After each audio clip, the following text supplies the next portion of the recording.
Okay, we are live with YouTube, and we're getting set up on Facebook here. So people will be joining us from Facebook, although we won't be reading their comments like we do the YouTube comments. Dr. Gawain is still with a patient and will be here momentarily. For those of you who have never watched us, this is the Auburn Medical Group. Dr. Mark Vaughan and Dr. Gawain Vaughan will be here shortly, and we speak about medical topics. So if you wanted to have some interaction with an actual medical doctor on medical topics, this is the place. Today's topic is mandatory immunizations. The way that you comment is by getting on YouTube Live while we're doing the show. And you can put little comments in there, and you put in little super chats that get attention or get moved up to the top of the list of comments when they come in. I can't respond to the comments just right yet immediately because I need Dr. Gawain to man the phone so that he can read the comments as they come in. For those of you who aren't familiar with the mandatory immunizations, this is a California law. Other states have similar laws where children are required to get certain immunizations at certain ages. And there used to be a lot of ways that when schools would require it, that parents would get different waivers or just simply sign their children out of getting the mandatory immunizations or vaccinations.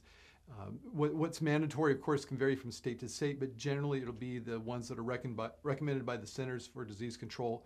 They actually have a little organization within them called ACIP, and I'm trying to remember what that stands for, something about immunization practices, American Center for Immunization Practices, something along those lines.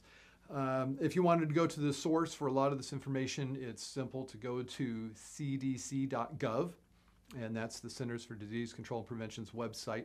That is a department of the United States government, so you can get information there. And other information on similar health topics can be found at the National Institutes of Health at nih.gov. But when it comes to immunizations, mainly what we're talking about is the CDC, or Centers for Disease Control. The requirement in California, a law was passed 2 years ago, 2 general elections ago, roughly, that would require children to receive, and forgive me for not knowing exactly the wording of the law, but to receive certain vaccinations and not being able to have some kind of a waiver or exceptions. And this now applied to private schools. I believe there was the option of homeschooling, which of course the people who are in a situation where it's the important thing in their family for their child to not get immunizations, they would be forced to either homeschool or have their children get immunizations because we have compulsory education. So the particular case that we're talking about here was a doctor in, not San Juan Capistrano, but a nearby town to there, or just on the outskirts there. Oh, I think we have Dr. Gawain joining us now. Yay, Dr. Gawain. Sorry. So I was just introducing them to the topic and telling them Dr. Bob Sears is either in San Juan Capistrano or very near to there. Okay. And hadn't exactly told them any details of the case or why he came up before the board. And okay.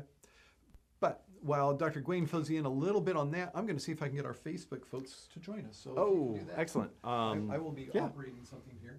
So go ahead and talk you're in the way of people. everybody. That's all right. Yeah, I am in the way. Let me see if I can get over. Let me trip you first. So, sorry I was late. Apparently, doctoring gets in the way of videos. Yeah. I had to put out some fires. So, let's see. Oh, yes, we can get caught up with the chat here. Just me, hello. Bernadette Blair, Marcia and Diane, Shelly Gonzalez, hello to all of you. Feel free to comment. I do have access to that, and we can see where the conversation takes us. So we were going to talk about the mandatory vaccination. Yeah, this should be. Oh, you're not allowed to do it that way. Oh, okay. Look at that. Sorry. So I don't know. We'll do it anyway. We're going to be sideways. People have to hold their phone sideways. Oh, well, it should work. Yeah. But you have to catch up the people on Facebook too. We didn't really go anywhere anyway. So we're talking about some mandatory vaccination laws in California, which went into effect about 2 years ago, I believe. That's what I was telling him. I thought it was about 2 years. Yeah, so essentially this states that you are required to have all your vaccinations to go to any school in California, including private schools, public schools, obviously. And that is the normal vaccinations that we typically give. If you, so it used to say, oh, you could, if you had a religious reason or some other reasons, you could opt out. Those are gone now. So the only reason you can not opt out, but not have vaccinations or a letter stating that you don't have vaccinations or are not up to date is a medical reason. You can't opt out because of religious reasons. Apparently, if that is your case, then, or your reason, in California, I guess you can't do it. Would that be not having freedom of religion? Well, do we need to go down that little rabbit hole? Okay. Okay. This just gives you a little idea of how many little different things we can pursue on this one topic. Oh my goodness, yeah. And it's hard to stay on one task here. Especially when we get into the case, because we actually read the statement by the state board, the California Medical Board, on Bob Sears, and there's so much that comes in with this. Yeah, and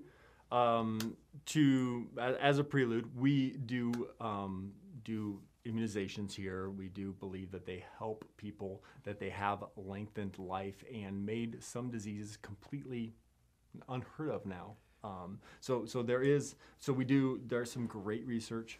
We need to give specifics. And the reason I say that is because I've read Bob Sears' Facebook. Okay. And he has down all of these things you just said, those quotes. He says, please add more, because he was so happy to have somebody in the news do a story on him that didn't include all of those phrases. Oh, okay. And he said, oh, look how... all of our talking points that are given to us. Look how objective they are, in that they're not using those talking points. And I don't want to be perceived as going after Bob Sears. He's the brother of a friend, a classmate, so that's not at all the case. We just want to explore all of the factors that are going on here. And the truth is that he and I do disagree on immunizations. So I want to, the reason I stopped you is because you said diseases that don't exist anymore. Yeah, well, we don't see anymore. Was smallpox a huge threat? Was it really a killer? Or was that all made up? Unless my textbooks are completely made up themselves. Well, I think that's some of the challenge that's been presented to us. Here's the thing. In today's world where... And I'm not saying Bob says this. I'm sorry. Where anything can be false news and we can't trust anything, what can we trust? That's the question, right? So what do we trust? It comes down to that. And immunizations do come down to that. I mean, if you look over Facebook, you have your friends who are anti-vaxxers. They have their data that they back up everything with. I have my data that I can back up everything with. And people would accuse me of being paid off by the CDC and pharmaceutical companies because of that. I don't make a single dime from those entities when I give immunizations at all. I don't see any extra money. We get paid a little bit for when we give a vaccine because we do. If we can mark it up, we do. Yeah, because insurance will pay us a little. I'm not saying, but I'm saying that's not coming from a pharmaceutical company or from the CDC. That's what I'm saying. Yeah. Insurance companies do have a vital interest in getting people immunized because it decreases the risk of costs in the future. So yes, we get a little bit of money from a insurance company because of that. We do, actually, yes. Because they have a reason that they want us to immunize because they people. want to spend less money on kids being hospitalized. Be honest with all of you. So. Yeah, so there is that incentive. Yep. When we give a vaccination, yes, we don't do it for free in our office. We're a private business. We charge for the administration and we charge for the vaccine itself, and we do try to mark that up some. It's not much, but because we do have to store it in a refrigerator, we have to all those things. Plus, there's the risk of, which has happened before, vaccines going bad, and the way is because you check the temperature on the refrigerator. We had a refrigerator go out once. We could not give any of those vaccines. We were out that. So because there's that risk of having that investment, we do charge for these vaccines. So you have some great comments there. Well, somebody said, for the watchers, if you can't leave a comment, close out and reopen. It disappeared. Oh, okay. I guess some people are having difficulties making a comment. That's why we don't have a lot here. Thank you, Cinderfire, for doing that. I guess if you reopen, it will allow you to comment. And I should tell the people on Facebook, you're welcome to comment, and we will look at it after the fact. It's just, this is brand new to you, isn't it? Yeah, I've got two things video. Two things to look at. look at the lower one of the two. I've been, so the people on Facebook, they also can comment, but we're not going to see it until after the fact because this is not primarily a Facebook stream. It's primarily YouTube. That's where all the conversation is live on this one. And that could change in the future depending on what we see after the fact. Sure. Yeah. If we see 100 comments on Facebook and just a dozen on YouTube, we're going to switch to Facebook as our primary place. Yeah. I'm not that coordinated to have two. I know. So that's why I said we're going to go one or the other. So let's get back to this. So what happened to Bob Sears? What happened to him was at the same time the request was being made to myself. A former classmate reached out to me on Facebook saying, I had a child who had a bad reaction to a vaccine. Will you write some kind of exemption for my younger child so they can go to school? And I said, no. First of all, they weren't my patients. And even if they were, I was very unlikely that I would write an exemption for vaccination based on something that happened to a sibling. Now, there's doctors who will. Dr. Sears does that. Mm-hmm. Paul Thomas in Oregon does that and encourages that in his book. But we don't. And boy, did I get it on Facebook, the comments, because I was not doing what they felt they needed for their family. Yeah. Well, they weren't my patients, but so that request and what I didn't do for this person. Now let's talk about what is happening to Bob Sears in the Medical Board of California, because he did something much more legit than that. It was actually a patient. Right. And he did take a history. Right.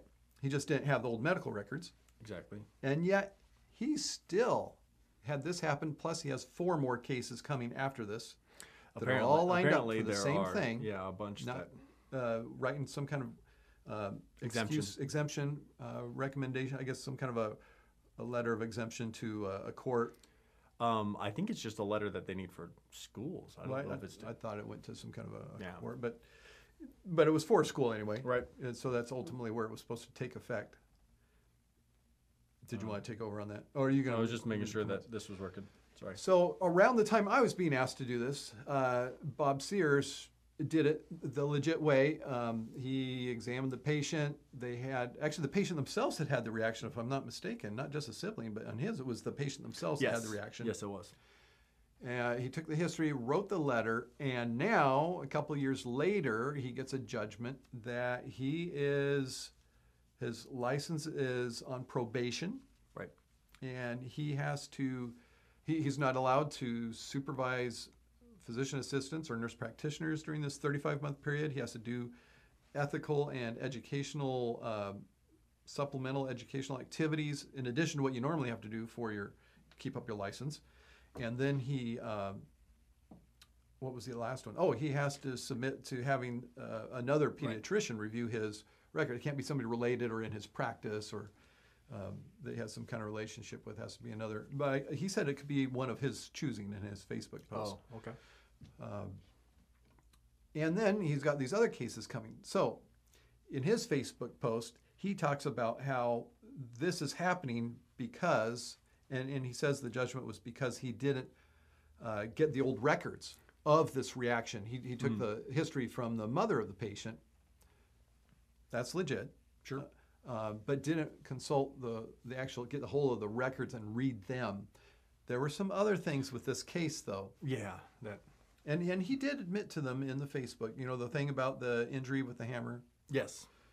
He did mention that. What about not keeping a copy of the letter? There was some mention of that in the actual judgment. I don't remember mentioning that. So there's other things besides just saying that he didn't get hold of old medical records. There was an injury to this child at another visit, hit in the head by a hammer which I think it says by the father. yeah, that's what it says. Which in itself, you're like. And then there's some mention of investigation. Obviously, you're going to ask some questions when something like this happens. I don't know if I guess a neurologic exam wasn't done, and it wasn't. Child Protective Services was involved or not. Yeah. I don't. He didn't document the neurologic exam. He says.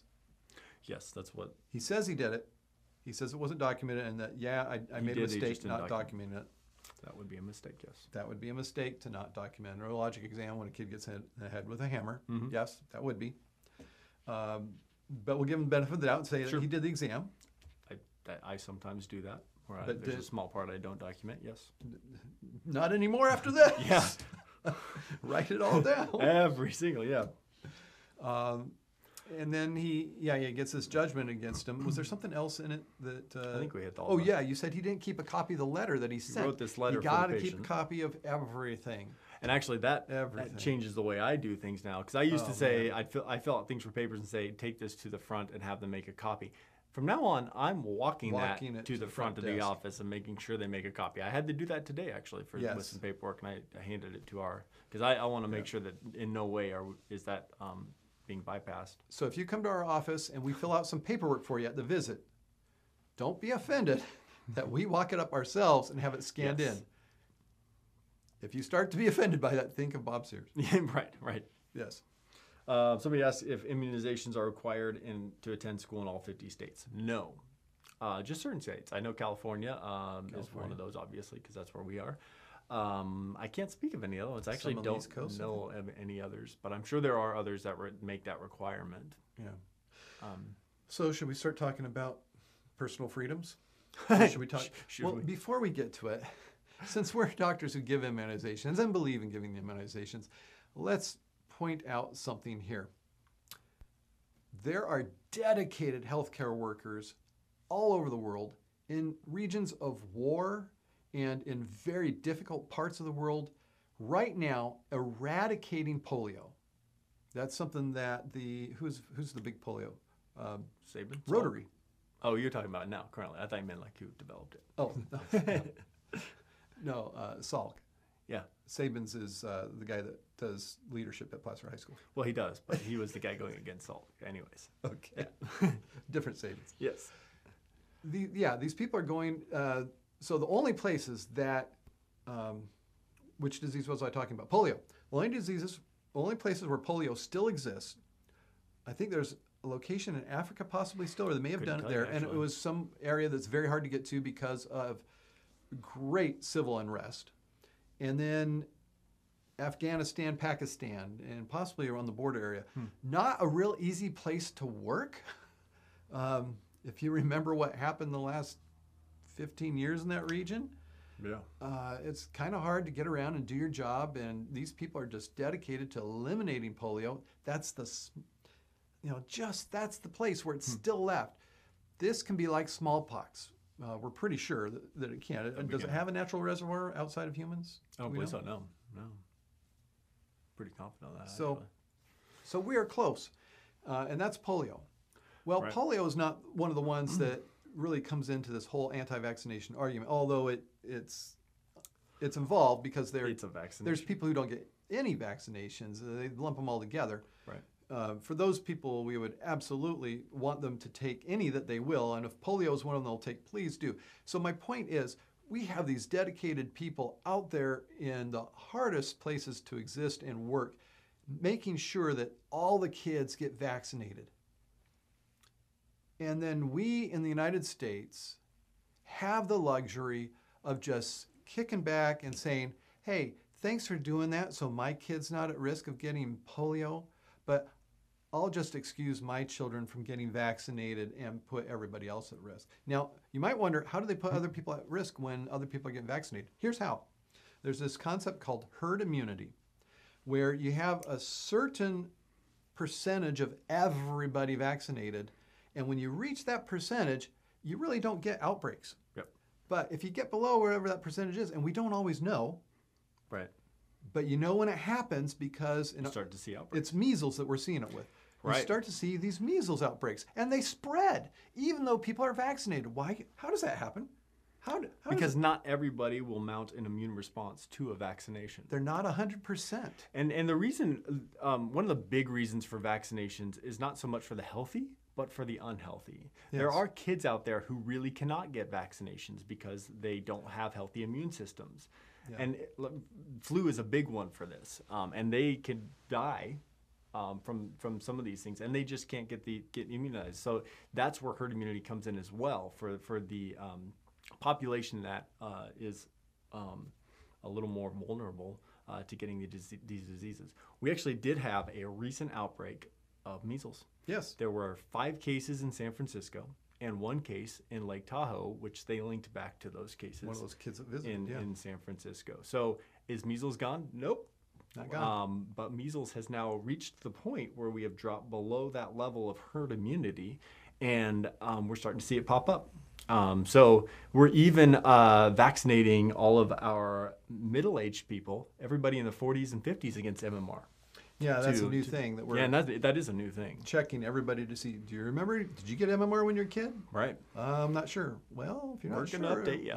maybe we better make sure, because you're vulnerable if you didn't either have it right, or get immunized as a child. Yeah. And that's really quite something to start bringing up that question. That's just in the last year we've been doing that. Fairly recent, yeah.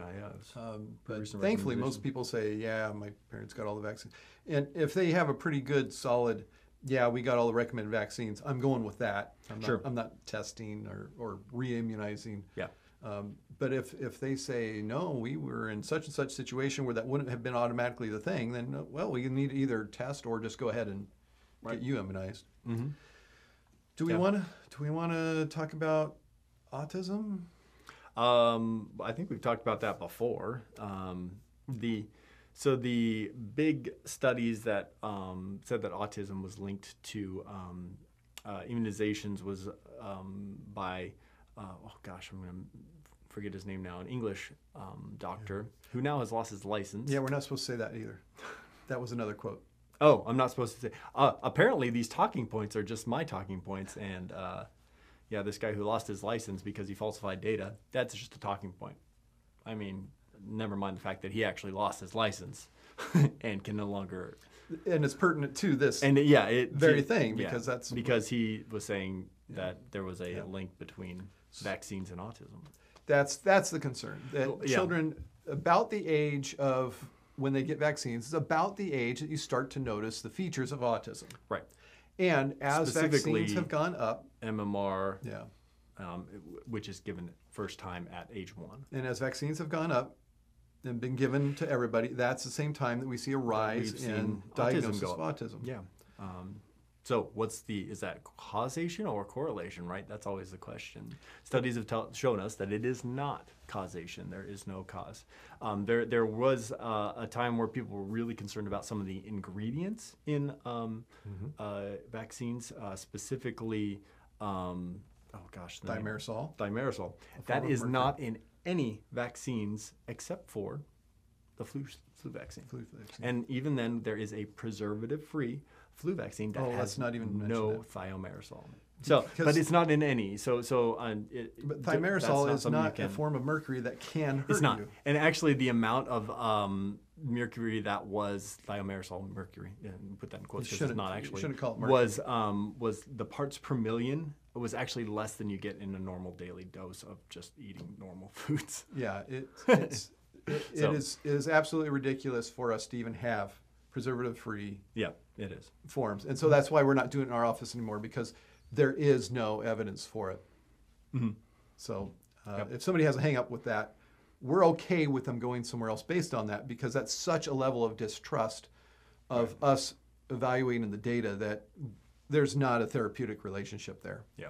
So just know, if you're thinking about being a patient here and you have this thing about you can't have thimerosal because you think you know the science, then you go do your own doctoring, because obviously you know, and you don't need us. So there, I said it. You said it. Wow, that's out there. Yeah. Well, that saves us the grief here in the office. Yeah. So the other thing was, we talked about autism. We talked about, freedoms. Freedoms. So let's bring it back to that. let's put the vaccine debate aside, but is making a child or a parent have to vaccinate their child getting in the way of their freedom as to make their decisions, to make their own decisions, because we are essentially twisting the arm of parents to get their kids vaccinated, or else they can't go to school. There's really, I mean, what other option do you have? Homeschool's about the only option you have, and that's not an option for everybody. And not everybody can do that. Yeah, they can't do that. So, it is one of those where when I saw this came out, a big part of me was like, awesome, we're going to get kids vaccinated. This is going to be really good for that herd immunity we were talking about. But that's the good thing from That's the good thing. The other side of me, the libertarian part of me, said, are we really starting to infringe on people's freedom to make informed choices? And it sounds like you have the same conflict within yourself that I do. Yeah. That we want, we look at these other countries that are going ahead and vaccinating their children, and we're wiping out disease there, and yet we're taking upon ourselves to exercise our freedom, which, yes, we should have that freedom, but it's just so frustrating when it costs people's lives. And that's what happened with the measles situation. People died. Right? There were deaths from that last outbreak? Not from the last one. Not from the last one. I think from the big one down the in Disneyland one? Disneyland. There were deaths from that. I think so. Yeah. So it's putting people at risk. And in that case a few years before, there actually were people dying because of people exercising this freedom. Yeah. So what we would hope for is that people would come around, realize that, yes, there's concerns, but there's much, much bigger things at stake than... The problem is when it comes to vaccinations, for those who are against it, it's almost like a religion. It is one of those things... Okay, apparently we're running off of a low connection or something like that. Oh, okay. Slow connection, but we're still going. Probably because we're doing it on both Facebook and YouTube at the same time. So we welcome your comments. Let's see here. We can do some questions here on YouTube right now. Let's see. What do they do if you were not vaccinated as a kid? Do you need to go through 3 rounds? Actually, you need to get all of them in before you go to school. Yeah, we get you caught up. And it's a accelerated schedule. Exercising your freedom could cost other people their life. There's no sense to this type of freedom. And the very frustrating thing of it is a difficult thing. It's very frustrating because they think in exercising their freedoms that they're saving their child from something, and they're not. You're right. They're not. Because we never explained the rise of autism diagnoses. Oh, sure. What is it coming from if it's not from expanding the definition of autism? That's the biggest thing. And so recognizing autism spectrum, having a better, better recognition, having actual, what are they called? Recognition scores and stuff like that, and screening for it more. And maybe there is something else doing it there. Maybe there is something in the environment. Maybe there is, but what else has changed in our world in the past 20, 30 years? I think it's increased credit card use. I think that's what's causing credit card use, debt. Hey, it's gone up the same time. You're right. It correlates. That's right. Yeah. Consumer debt causing autism. You heard it here first. There you go. That's what it was. So it's things like that. Color television. Ooh, if we would have stayed with black and white, we would not have the increase in autism. Cellular phones. It was before that. Oh, man. I think. Wasn't the rise You're in probably autism? right. Yeah. Okay. You being around. Me. Yeah. I am the reason. The advent of Gwaine. Because I've been around for about that time. So you see this idea of correlation is not necessarily proving causation. And that's what their studies are. They're about correlation, not causation. And I even had people I very much respect disagree with me on this, pediatricians. Mm-hmm. And there are a few of them. And that's another thing I wanted to say. Specifically, 2 of them, the Sears family and Dr. Paul, people I very much respect. They are my colleagues. It hurts me to see what Dr. Bob Sears is going through right now. Yeah. And we disagree on the vaccine issue. But we throw all our love and support to Bob and his family as they're going through this. But we do disagree on the autism side of it, on the vaccination issue. So thank you so much for watching. Thank you, Dr. Gwain, for all that you brought to this. Oh, of course. With your great knowledge of pediatric immunizations. Yeah, helps out. So let us know, Facebook or YouTube. Vote on one or the other, or if you can figure out how to do both at the same time. That would be impressive. Yeah, that's waste. That's redundancy. For this, I understand there's one connection. There's reason for each of them, but when it comes to our show, and we may do both of them for people, but we want to know which one's our primary one so we can pay attention to the comments and interact with our audience. So until next time, Dr. Gwain Vaughan and Dr. Mark Vaughan telling you to stay in good health. And see ya. And we got we gotta stop the Facebook. Stop that one too. We gotta stop Facebook. Bye. Finish.